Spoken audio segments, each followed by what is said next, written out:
Greetings in the name of the Lord from St. Augustine, Florida, and the St. Photios Greek Orthodox National Shrine.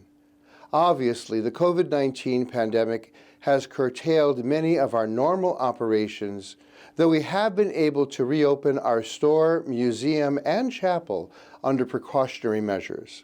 Additionally, despite the challenges, we have undertaken a number of new activities, some occurring before the pandemic, and found a means to alter some of our major activities to minimize any negative effect of the pandemic. First, we have instituted regular chapel services, though we do not and cannot function regularly on Sundays. However, we now have a regular monthly paraklesis service.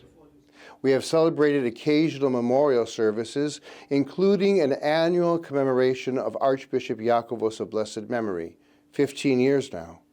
And this year, for my spiritual father, Metropolitan Iakovos of blessed memory, the third year of his repose.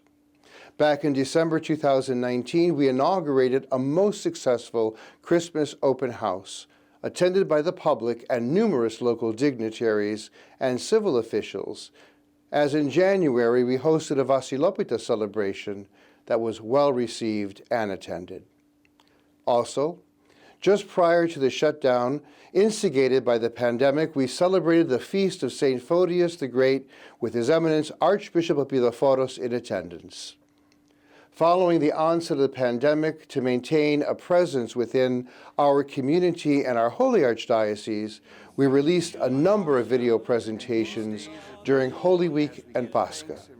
This was made possible by the renewal and redesign of our social media presence through our website and Facebook page earlier in the year, both of which have received numerous compliments.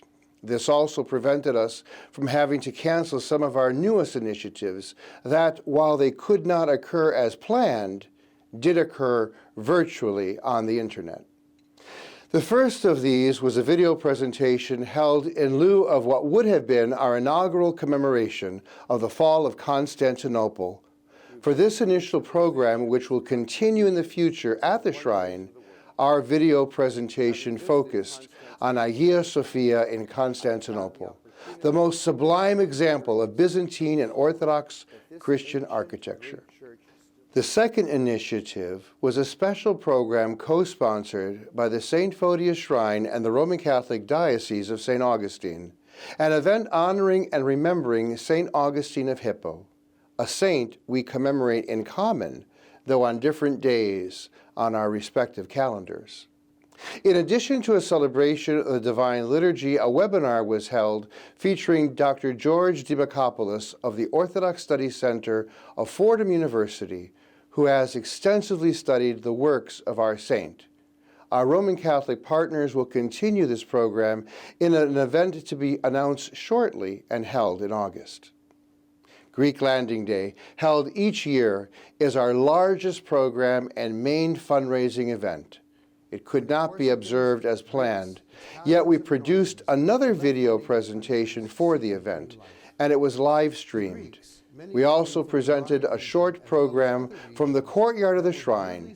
This included a reverse raffle, which raised over $10,000 for the operations of the shrine. This followed shortly an outreaching program undertaken in support of our clergy throughout the Archdiocese. We were able to obtain and mail a cloth face mask for their use as a sign of our support for them during these difficult days. The thankful responses are still coming. Last among our initiatives, I would note that, though distinct from the operations of the National Shrine, the Spanish Ministry initiative with which I have been entrusted by the Archbishop was to have an initial organizing conference just as the pandemic hit. Leadership 100 was generous to provide a funding grant for this ministry initiative headquartered here at the shrine. This ministry will resume when possible. Until now, only initial efforts at gathering relevant materials and preparations for our conference have been accomplished. But I and many others are eager to resume. Most of the initiatives and new programs at the shrine were undertaken through the generous donations I raised so as to not burden our Archdiocesan finances, or the generous donations of services and material from supporters of our national shrine. I'm also very grateful to His Eminence Metropolitan Alexios, President of the Board of Trustees of the St. Photios Foundation, our numerous board members, our staff, including our Executive Director, Polixeni Maurice Hillier, and our many friends and supporters. Of course, all our thanks are extended to His Eminence Archbishop Epiphotos of America for his interest, encouragement, and support. Thank you.